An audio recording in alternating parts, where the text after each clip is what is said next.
Futures and options on futures trading involve substantial risk and is not a suitable investment for all types of investors. Past results are not necessarily indicative of future results. When I use the word I in this video, it refers to what I teach in my charting course or what I author in my twice daily oral and written updates. Prices shown on charts and quote boards are in real time and take into account all known activity up to this point in time. And if you'd like to read more of this disclaimer, simply hit the pause key on your video player.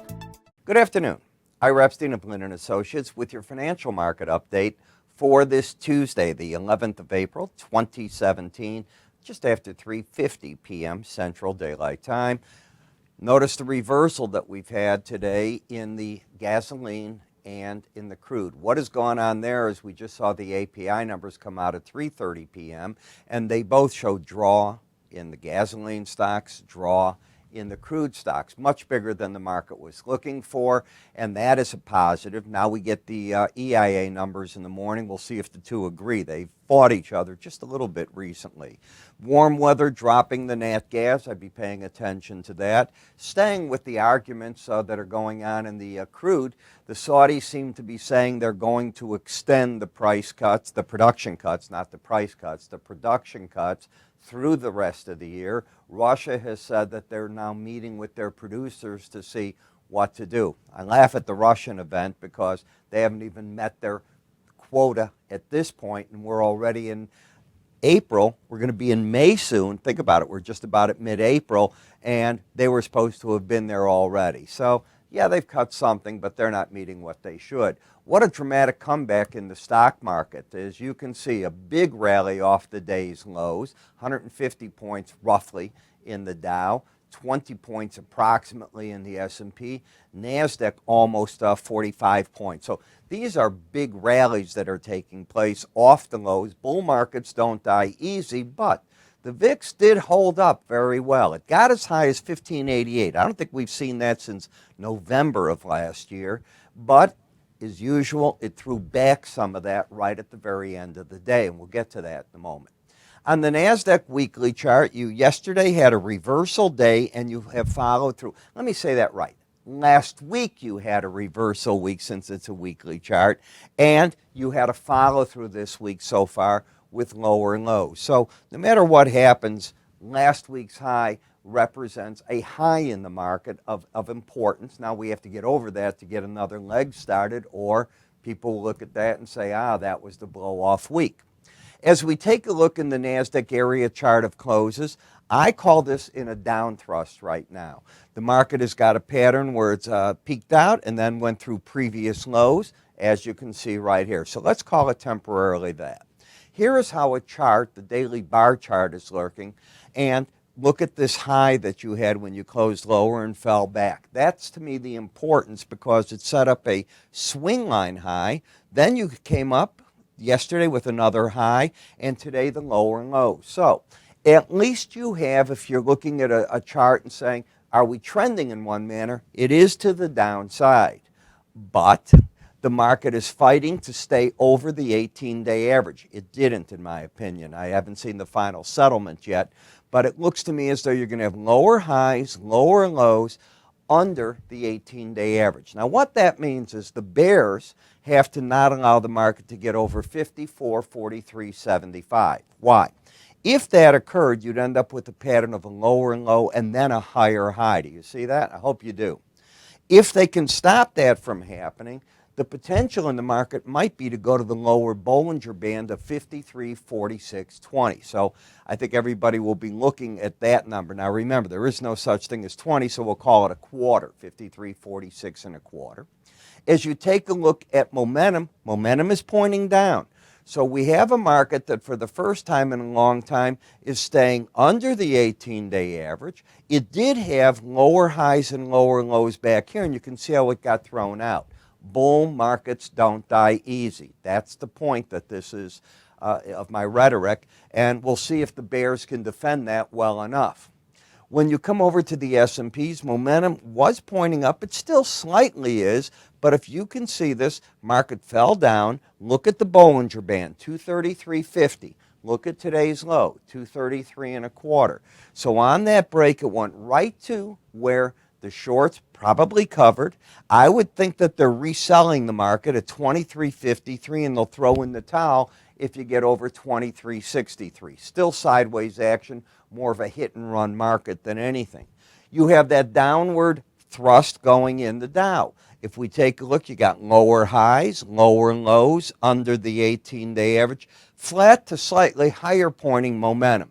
Now, if we take a look at this low today at 20,462, and we come to this low, 20,462. So we have a double bottom of sorts in this market with the exception of today.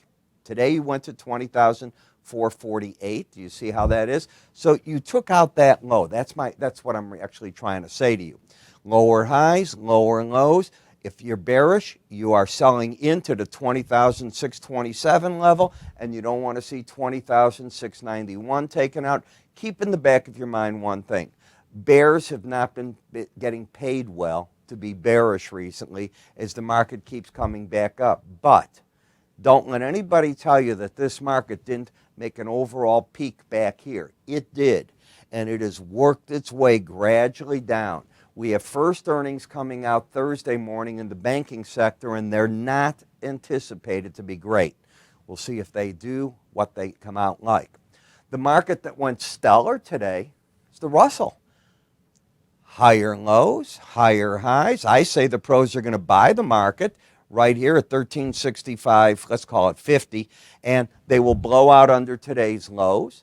If the market keeps going up, you might make it to the 1393. You got something for everybody. You got bullish and bearish pictures all over the board. Now here's the VIX, the highest high of the move, and you did not end up like you did on this thrust, back underneath all in one day. As I step back here, this is the first time we've stepped out and stayed over. This was a failure. You stepped out, you closed lower. Stepped out, closed lower. Stepped out, closed lower. Stepped out, closed lower. Am I making a point to you here? This stepped out, closed lower. Stepped out, stayed out. Difference. I think the market is now saying that this is a bottom. And until you get back under 1090, I think I stay with that thinking in the marketplace. And that tells me that, yes, you can still get rallies in the stock indices, but probably not up to all-time highs as a group. We'll see if I'm right or wrong. In the June 30-year bonds, you're back up to the resistance area. This can't be good for the banks that want to see higher interest rates, because the higher this goes, it means real rates are lower and therefore their margins narrow in. The same thing going on in the 10-year note, back up to the upper Bollinger Band. And admittedly, this is where the resistance comes in. You're into an area here that's overbought. It's certainly not a buy me area there based on the fact that you're overbought and you're at a Bollinger Band. But the market's not breaking the way that so many people thought it would when we kept hearing 3 more interest rate hikes, 2 at the minimum. Market isn't buying that. Look at where you were and where you're at now. That's a big move. In the dollar index, the combination of the 100-day average of closes in green and the upper Bollinger Band, in retrospect now, because it's so hard when it's up there, although I said I think that's where the pros are taking money off the table. I still say that. What have we got? We got an overbought market that's hit its resistance. It can afford to back off here. In the euro, it's a flip-flop, but it's embedded. It has the embedded reading. Therefore, I think the pros are going to be aggressive sellers into the 107 area, and they'll wait and see if the embedded reading gives ground. I think they're going to probe it at this point in time.